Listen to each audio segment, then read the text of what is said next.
जय, हम्म। आज मैंने कुछ सोचा है। कभी कभी ये काम भी करना चाहिए। आज मैंने एक बहुत बड़ा फैसला किया है। मैं बताऊं तेरा बहुत बड़ा फैसला। तू बसंती से शादी करना चाहता है। अरे वाह वाह वाह, तू मेरा सच्चा यार है। एक यार ही यार के दिल की बात जान सकता है। और वो यार ये भी जानता है कि इस साल में शादी का ये तेरा 8वां फैसला है। ये फाइनल है यार। फाइनल। सुबह से दारू पी रहा ना? यार पार्टनर, मेरा एक काम कर दे। क्या? वो बसंती है ना, उसकी मौसी के पास जाकर मेरे रिश्ते की बात कुछ इस ढंग से कर कि मौसी शगुन लेके आ जाए। मैं क्यों करूं? अरे लड़के वाले ही तो जाते हैं लड़की वालों के घर। जय, और फिर इस दुनिया में तेरे सिवा मेरा है कौन? देख, शादी तूने करनी, तू जाके बात कर। जरा सोच, शादी के बाद एक घर होगा।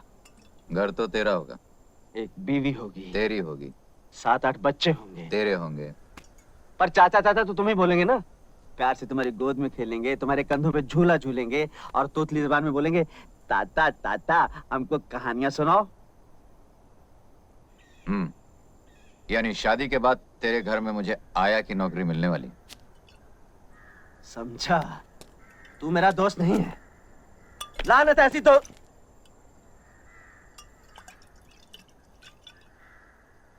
इसीलिए अकड़ रहा है ना कि मेरा ये काम तेरे बगैर दूसरा कोई नहीं कर सकता। आज मेरी माँ होती तो मेरी कब की शादी हो चुकी होती, मेरे छोटे छोटे बाल बच्चे होते।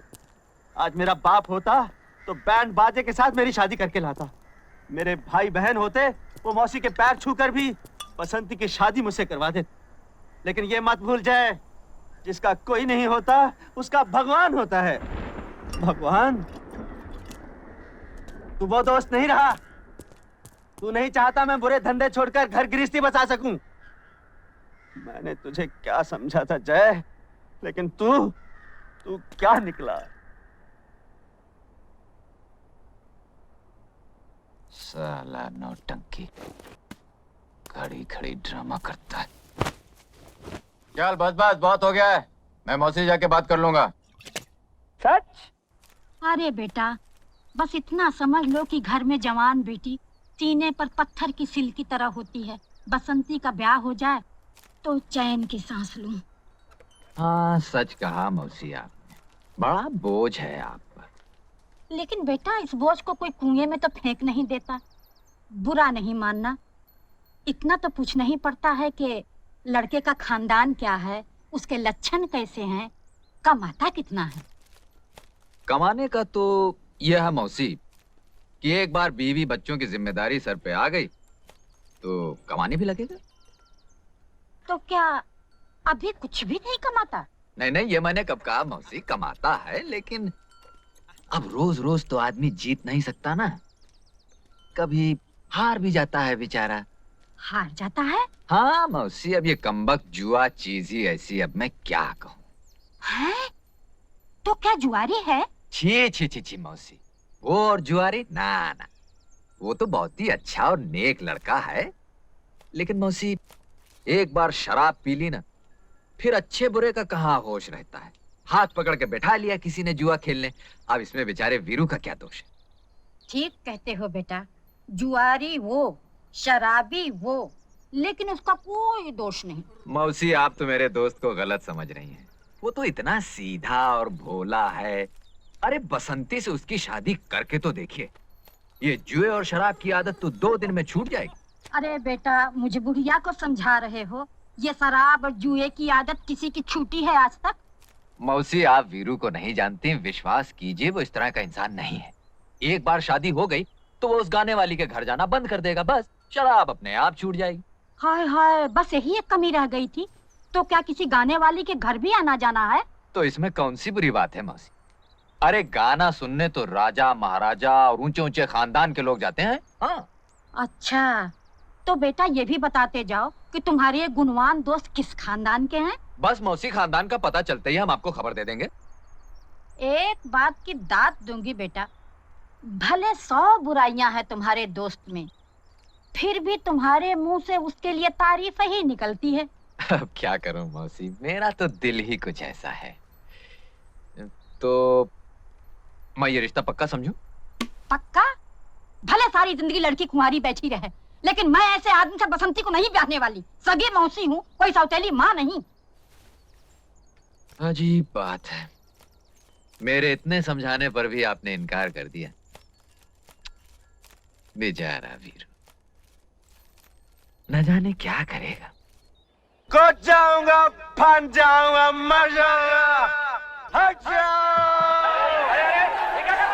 वही कर रहा हूँ भैया जो मजनू ने लैला के लिए किया था, रांझा ने हीर के लिए किया था, रोमियो ने जूलियट के लिए किया था। सुसाइड! सुसाइड! अरे भाई, ये सुसाइड क्या होता है? अंग्रेज लोग जब मरते हैं तो उसे सुसाइड कहते हैं। लेकिन ये अंग्रेज लोग मरते क्यों हैं? वो अरे भाई, बात क्या है? तुम सुसाइड क्यों करना चाहते हो? ये मत पूछो चाचा, तुम्हारे आंसू निकल आएंगे। ये बड़ी दुख भरी कहानी है। इस स्टोरी में इमोशन है, ड्रामा है, ट्रेजेडी है। ये बसंती है ना, इससे मेरा लगन होने वाला था चाचा, लेकिन इसकी बुढ़ी मौसी ने बीच में भांजी मार दी। अब मैं इस दुनिया में नहीं रह सकता। गाँव वालों, तुमको मेरा आखिरी सलाम। Good bye, good bye. अरे भाई, ये गुड बाय क्या होता है? अंग्रेज लोग जब जाते हैं तो गुड बाय कहते हैं। लेकिन ये अंग्रेज लोग जाते कहाँ हैं? गाँव वालों, मैं जा रहा हूँ। भगवान, मैं आ रहा हूँ। रुक जाओ। तुम लोग जोर देते हो, थोड़ी देर रुक जाता हूँ। अरे वाह! अरे तुम कैसे दोस्त हो? तुम यहाँ बैठे हो? क्यों, क्या हुआ? मुझे क्या मालूम क्या हुआ? वो देखो, तुम्हारा दोस्त कहाँ चढ़ गया। देखो, मेरा दिल भर चुका। देखा, देखा तुमने? हाँ देखा, कुछ नहीं होगा। जब दारू उतरेगी तो ये भी उतर आएगा। यूं कि मैंने एक से एक जालिम देखा, मगर तुम्हारे जैसे पत्थर दिल दोस्त नहीं देखा जो। अरे संभालो! या न तो, इसलिए मैं जान तय कर रहूंगा। लेकिन एक बात सुन लो गाँव वालों, जहाँ कोई प्रेमी जान देता है, वहाँ भयंकर किस्म की मुसीबतें आती है। कैसी मुसीबतें आएंगी? अकाल, सूखा, चचक, हैजा, और ये सब इस बुढ़िया की वजह से आएंगी। इस बुढ़िया की वजह से। देख लेना गाँव वालों, when I dead, police coming, बुढ़िया going jail, in jail, बुढ़िया चक्की pissing and pissing and pissing and pissing and pissing। अरे मौसी, हाँ कर दो, नहीं तो ये जान दे देगा। अरे कैसे हाँ कर दूं दीनानाथ जी? अरे गाँव वालों, इस बुढ़िया से दरखास्त की कोई जरूरत नहीं। अब मैं रुकने वाला नहीं हूँ, मैं जान दे कर रहूंगा। 1, 2, 3। मौसी, मौसी हाँ कह दो ना। तो कोर्ट कचहरी का चक्कर हो जाएगा मौसी। अरे भैया, मैं तो कभी कोर्ट कचहरी नहीं गई। हाँ कह दो मौसी। हाँ, वीरू, ठहर जा, मैं तैयार हूँ। मौसी ने हाँ कह दी भाई, नीचे आ जाओ, आ जाओ। मौसी से कौन शादी करेगा सालो? मुझे तो वो बसंती से शादी करनी है, बसंती से। वीरू, मैं तुमसे शादी करने के लिए तैयार हूँ। अब नीचे आ जाओ। अरे गाँव वालों, सुना तुमने भाइयों? मौसी भी तैयार है, बसंती भी तैयार है, इसलिए मरना कैंसल। मैं नीचे उतरता हूँ मौसी जी, मैं नीचे उतरूंगा।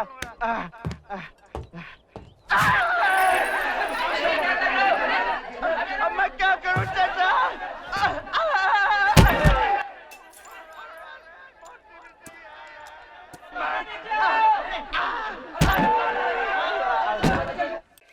ले और ले, खा के घोड़ी हो गई है, लेकिन यहाँ से बेलापुर जाना हो तो नखरे देखो इनके। खाए जाओ बकर बकर। ओ बसंती, अब इनकी झिक-झिक सुनो। अरे वो छोकरिया, दिन भर हवा हवाई घूमती हो, मगर मैं कोई काम बोलूं तो जू नहीं रेंगती कान पर। लो और सुनो। अरे मौसी, तुम तो बस हुक्का पानी लेकर चढ़ जाती हो, सुनती तो हो नहीं। कौन सा काम कहा था तुमने? वैद्य जी के पास जाने का ना। तो मैं गई थी तुम्हारी दवा लाने के लिए वैद्य जी के पास। अब वो थे नहीं तो मैं क्या करूं? पड़ोसी कह रहे थे कि वो बहुत बीमार हैं और दूसरे गांव गए हैं दवा दारू लाने के लिए। ओहो, मैंने तो वैद्य का नाम भी नहीं लिया और तूने पूरी कथा सुना दी। तो फिर कौन सा काम कहा था? कच्चे आम लाने को नहीं कहा था अचार के लिए? पर तुझे याद रहे तब ना। कच्चे आम? हाँ था तो था, अभी लाती हूँ। इमाम साहब, मैं आपको छोड़ दूं? कौन? बसंती। हाँ। आज तू है। कितने बरस हो गए मुझे इस गांव में। तू तो पैदा भी नहीं हुई थी, लेकिन आज तक मस्जिद की सीढ़ियां मैं बाद में उतरता हूँ। कोई न कोई सहारा पहले दे देता है। हाँ हाँ, तो क्यों नहीं देगा सहारा? क्योंकि ऐसा गांव में कौन है जो आपकी इज्जत नहीं करता हो? जो इज्जत करेगा, जो मान देगा, वो सहारा क्यों नहीं देगा? वो तो देगा सहारा। क्योंकि देखने वाली बात ये भी है कि इतनी बकबक कर लेती है तो अहमद को समझाती क्यों नहीं? तुझसे तो थोड़ा छोटा भी है उम्र में। क्योंकि हमें समझाना तो बहुत अच्छी तरह आता है इमाम साहब, और आपके बेटे को भी समझा सकते हैं। लेकिन देखने वाली बात ये है कि जब तक हमको ये नहीं मालूम हो कि हमें समझाना क्या है, तो फिर हम समझाएंगे कैसे? अरे भाई, अहमद का मामू जबलपुर में बीड़ी के कारखाने में मुलाजिम है। 300 रुपया तनख्वाह है। अच्छा? हाँ, कितनी बार मुझे लिख चुका है, अहमद मियाँ को यहाँ भेज दो, अपने सेठ जी से कहकर दफ्तर में रखवा देंगे। लेकिन ये अहमद है कि जाने को तैयार ही नहीं है। कहता है आप अकेले हो जाएंगे। कैसी हो दीदी? अरे भाई अहमद, हम तो ठीक हैं, लेकिन तुम ये बताओ, एक तो तुम 10 जमात पास भी हो, अंग्रेजी भी जानते हो, और तुम्हारे जबलपुर के मामू ने लिख भी दिया है कि तुम भी आ गई अब्बा की बातों में। जो मिलता है उसे यही कहते हैं। अरे भाई, बसंती ने पूछा, मैंने कह दिया। क्योंकि हमें बेफिजूल बात करने की आदत तो है ही नहीं। लेकिन सोच लो, ये कारखाना बीड़ी का है। जब तक दिल चाहा काम किया, नहीं तो आराम से बीड़ी पी ली। यानी कि ये तो वही मिसाल हो गई कि आम के आम गुठलियों के दाम। अरे क्या हुआ? आम? मैं तो फिर भूल गई थी।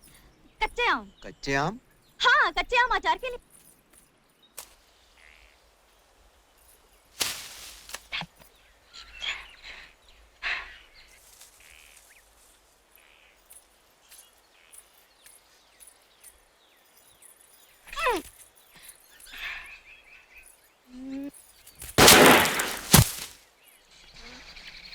अरे, क्योंकि तुम यहाँ कैसे?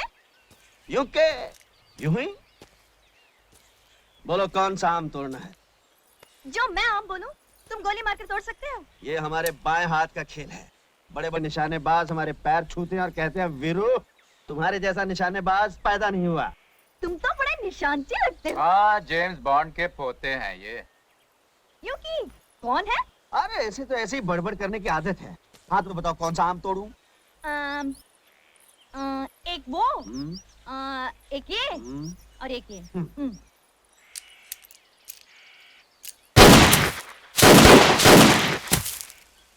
हाँ?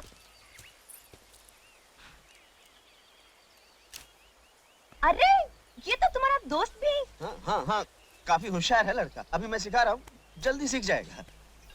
तुम मुझे भी सिखा सकते हो? हाँ हाँ, क्यों नहीं, तुम्हें भी सिखा सकता हूँ। तुम्हें तो मैं दो दिन में सिखा सकता हूँ।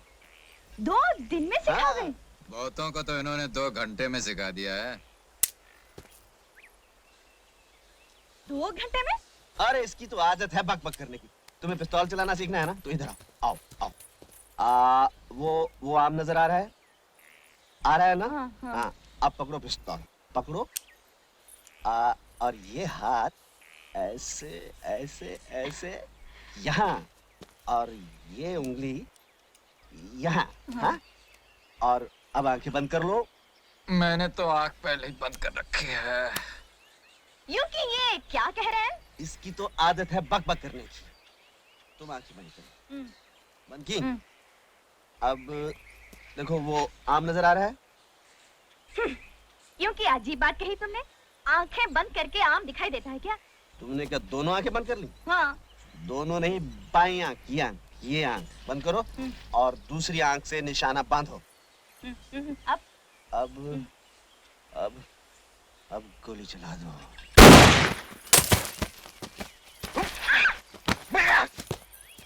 लग गया निशान। यूं कि हम सीख तो रहे थे गोली चलाना, लेकिन अब हमें दाल में कुछ काला लग रहा है। दाल? काला? काली दाल? मैं समझा नहीं। मगर मैं समझ गई।